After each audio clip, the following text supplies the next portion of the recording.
Hello friends. बहुत सारे planning engineers का कंसर्न है कि वो as a being planning engineer job तो ज्वाइन कर लिए हैं बट वो ग्रो नहीं कर पा रहे हैं। बहुत सारे वर्किंग इंजीनियर्स मुझे मैसेज करते हैं और कहते हैं कि ग्रो किस तरह से करें। देखिए फ्रेंड्स, कुछ चीज़ें हैं जो आपको कंसिडर करना होता है अगर आप प्लानिंग फील्ड में अगर आप ग्रो करना चाहते हैं। सबसे पहले जो मैंडेटरी जो रिक्वायरमेंट्स है एक प्लानिंग इंजीनियर के लिए वो है प्राइमरी P6 जो आप लर्निंग करके आते हो एज ए शेड्यूलिंग इंजीनियर या फिर प्लानिंग इंजीनियर पे काम करते हो। तो फ्रेंड्स, जब आप इस पे काम करते हो तो उसके साथ में कंपनीज में आप daily reports, weekly reports, monthly reports आप प्रिपरेशन करते हो, पीपीटी बनाते हो। तो उसके साथ में आपको अगर ग्रो करना है तो कुछ और एडिशनल चीज़ें आपको करनी होगी। वो क्या करना होगा मैं आपको वीडियो में आगे बताता रहूँगा। जो लोग मुझे नहीं जानते, मैं आपको मेरा इंट्रोडक्शन दे दूँ। मैं एक मोहम्मद अज़हरुद्दीन सुल्तानपुरी जो एक as a assistant planning manager काम कर रहा हूँ एमएनसी कंपनी में, जो यहाँ पे ऑलमोस्ट अराउंड 5+ ईयर्स, 5.5 ईयर्स से गल्फ़ में काम कर रहा हूँ।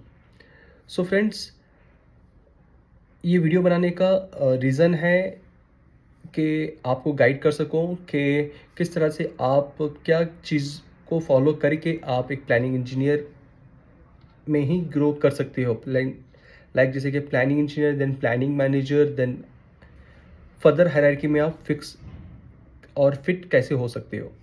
तो फ्रेंड्स, अगर आपको प्राइमरी P6 आता है, वेल एंड गुड।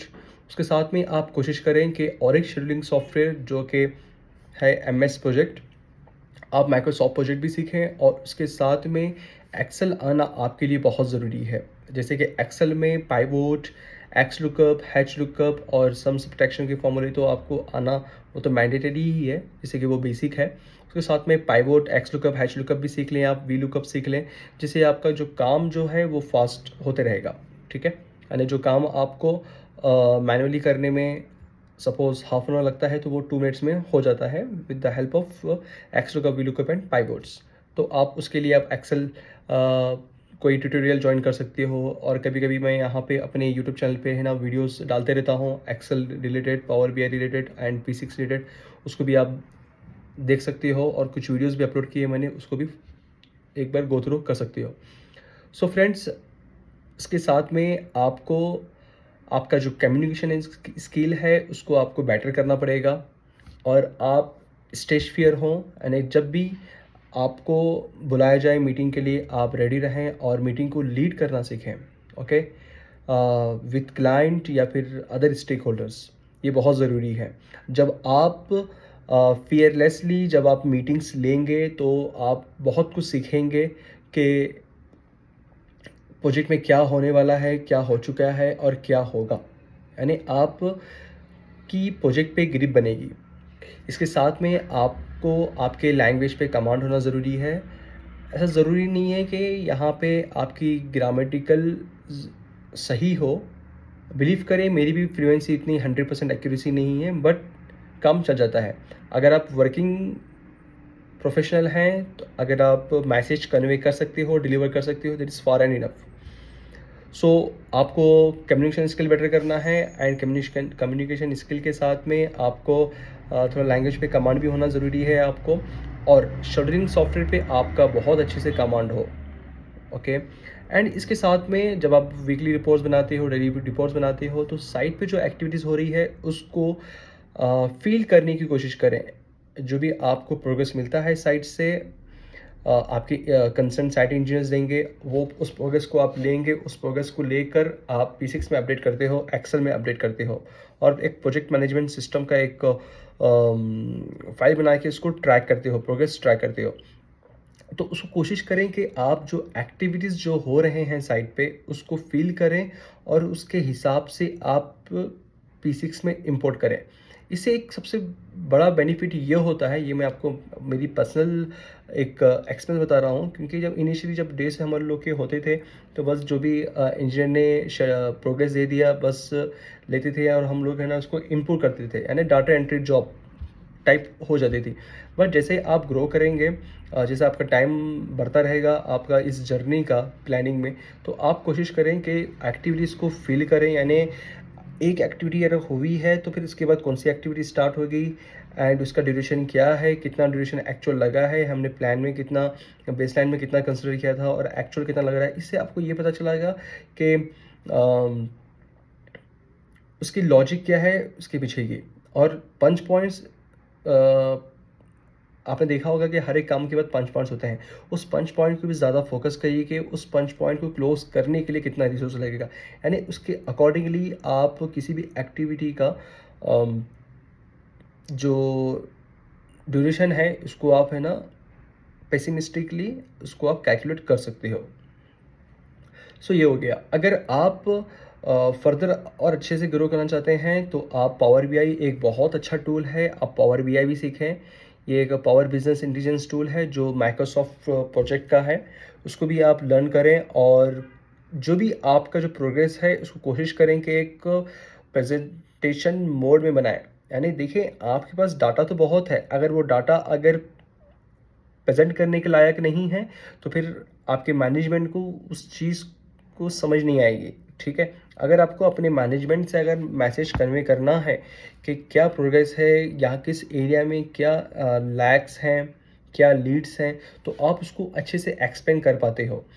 जिससे क्या होगा कि आपका कॉन्फिडेंस भी बढ़ेगा और आपका जो स्टेक होल्डर्स हैं, जो भी आपके इंटरनल या फिर एक्सटर्नल है, वो भी आपसे कन्विंस हो पाएँगे। तो ये सब कुछ चीज़ें हैं जो आपको सीखनी है। और इसके साथ में आप क्रॉस फंक्शनल डिपार्टमेंट में भी काम का हिस्सा बनने की कोशिश करें। जैसे कि प्रोक्योरमेंट हो गया, किस तरह से मटेरियल एमआर यानी मटेरियल रिक्विजिशन बनता है, आप उसके साथ है ना, वो करने वाले करेंगे साइट इंजीनियर्स, जस्ट आप उसका पार्ट बने। कि किस तरह से होता है मटेरियल रिक्विजिशन, किस तरह से होता है, देन मटेरियल सबमिटल करना होता है क्लाइंट को। देन जैसे कि मटेरियल सबमिटल क्लाइंट को कर दिया हमने, यानी जो मटेरियल हमको चाहिए प्रोजेक्ट के लिए, तो देन उसके बाद अप्रूवल होता है। देन अप्रूवल के बाद हम लोग एलओए, लेटर ऑफ इंटेंट या लेटर ऑफ अवार्ड, या फिर जिसको आप पीओ भी कहते हैं, पीओ किस तरह से होता है। और उससे पहले फिर आरएफक्यू किस तरह से हम लोग देते हैं वेंडर्स को, वेंडर्स का सिलेक्शन कैसे होता है, फिर कोटेशन किस तरह से हम लोग देते हैं इनको, एक्सप्रेशन ऑफ इंटरेस्ट करवाते हैं, पीओ इशू करते हैं। देन पीओ के बाद फिर manufacturing clearance, then manufacturing, then dispatch clearance, dispatch फिर ट्रांसफर में आता है, कस्टम में आता है, then further delivery to site होती है। यानी एक जो प्रोक्योरमेंट का जो प्रोसेस है उसको समझने की कोशिश करें कि कौन सा मटेरियल क्या है क्या नहीं। ये हो गया। और साथ में हो गया आपका किस तरह से इनवॉइसिंग करते हैं, यानी कि जो क्लाइंट की जो इनवॉइस जो आपने जो काम किया है, किस तरह से आप क्लाइंट को वो आपने जो किया है अर्न वैल्यू, वो पैसा किस तरह से लें, यानी किस तरह से डिस्ट्रीब्यूट हुआ है। आप उस बिल ऑफ क्वांटिटी को आप रेफ़र कर सकते हो, अगर आपको पास एक्सेस है कि बजट शीट को फॉलो करें और इसके पीछे कितना मार्कअप लगाया है हर एक आइटम पीछे, उसको रेफ़र करें। उसके हिसाब से आप क्लाइंट को इनवॉइस क्लेम करेंगे, यानी जो आपका हुआ है being a contractor planning engineer. तो ये हो गया। देन सब कॉन्ट्रैक्टर बिलिंग देखें कि सब कॉन्ट्रैक्टर आपका अमाउंट किस तरह से क्लेम कर रहा है, उसका पीओ क्या है, उसका स्कोप ऑफ द वर्क क्या है, वो समझने की कोशिश करें। देन साथ में हो गया कॉस्ट कंट्रोल। कॉस्ट कंट्रोल में भी आप थोड़ा-सा है ना पार्टिसिपेंट करने की कोशिश करें। कॉस्ट कंट्रोल में क्या होता है कि जो भी आपका एक बजट अलॉटेड होता है हर एक आइटम का, हर एक डिसिप्लिनरी आइटम का, तो उसके अगेंस्ट में आपका कितना आपने खर्चा कर चुके हैं पीओ रिलीज़ करके, तो सर्विस ऑर्डर रिलीज़ करके, तो वो चीज़ें में भी आप कोशिश करें कि पार्टिसिपेट करें, एक्सप्लोर करें। जब ये सारी चीज़ें जब आपके पास नॉलेज गैदर हो जाएगा तो किसी भी कंपनी में ये चाहिए होता है कि बंदा फ्लेक्सिबल हो, कि वो कहाँ पे भी किसी में भी काम कर सके। ठीक है? और एक चीज़ मैं यहाँ पे बोल रहा हूँ मैं, जो मैं यहाँ पे एक ऐड ऑन करना चाहूँगा वो है extension of time. Extension of time ये बहुत ही इम्पोर्टेंट है जब आपका प्रोजेक्ट एक मिड फेज़ में आता है, जैसे कि 40-50% कंप्लीट हो गया तो बहुत सारे डिलेज़ होते हैं। क्लाइंट की तरफ से अप्रूवल डिलेज़ हो सकता है या फिर फोर्स मेजर्स हो सकता है, अनसर्टेनिटीज़ आ सकते हैं। तो सारी चीज़ों को आपको रिकॉर्ड करना होता है। देन उसके आपके बेसलाइन या फिर आपके अपडेटेड शेड्यूल के बेस पे अगेंस्ट में आपको सबमिट करना होता है एक्सटेंशन ऑफ टाइम। तो वहाँ पे एक्सटेंशन ऑफ टाइम में भी बहुत सारे विंडो एनालिसिस है, टाइम इम्पैक्ट एनालिसिस है, एज बिल्ट है, एज प्लान्ड है, यानी बहुत सारी विंडो एनालिसिस हैं और आपके कॉन्ट्रैक्ट के हिसाब से कौन सा एलिजिबल है उसको रेफ़र करते हुए आप एक्सटेंशन ऑफ टाइम बना सकते हो।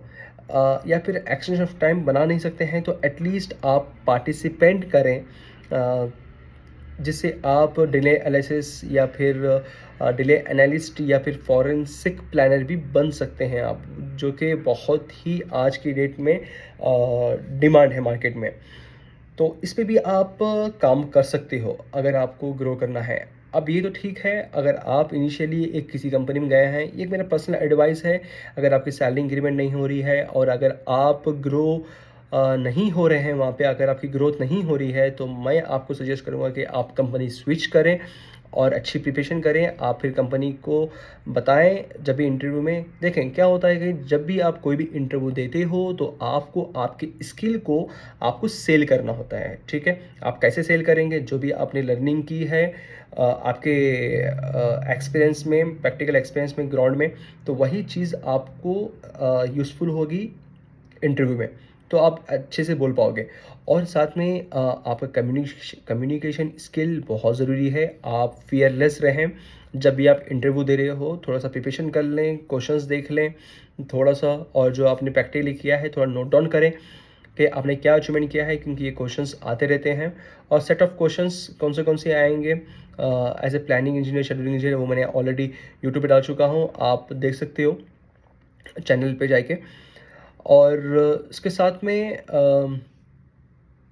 कोशिश करें कि आप एवरीडे कुछ ना कुछ नया सीखें, नई स्किल सीखें और चीज़ों को, अगर आप किसी स्किल को अगर आप 6 मंथ्स कंटिन्यूअसली कंसिस्टेंटली अगर करेंगे, आप बिलीव में आप उसके मास्टर हो जाओगे। ये आज की जो जनरेशन है, आज का जो दौर है, ये वो नहीं है जहाँ पे बड़े-बड़े डिग्रीज़ ही आपके काम आएँगे, नहीं। अगर आपके पास डिग्रीज़ के साथ में अगर आपके पास स्किल्स हैं, जैसे कि आप प्लानिंग में हैं, तो आपके पास स्किल है, प्राइमरी बेसिक्स जानते हैं, माइक्रोसॉफ्ट एक्सेल अच्छे से जानते हैं, प्रेज़ेंटेशन बनानी आपको आती है और प्रेज़ेंट करने भी आता है, देन आपको पावर बीआई आता है, और पावर बीआई के अंदर थोड़ा-सा एडवांस पावर बीआई आएगा तो वेल एंड बेटर। और integration of power BI and primary basics ये सीख लेंगे आप। तो ये सब सारी चीज़ें आपको आपके लाइफ में बूस्ट कर सकते हैं। सो फ्रेंड्स, इतना था मुझे जो आपको बोलना ज़रूरी था, कि मुझे बहुत सारे मैसेजेस आ रहे थे मेरे एक्स जो स्टूडेंट्स रह चुके हैं और जो वर्किंग प्रोफेशनल्स हैं, मेरे फ्रेंड्स हैं, और मेरे यूट्यूब पे जो सब्सक्राइबर्स हैं वो मैसेज कर रहे थे, ईमेल भी कर रहे थे।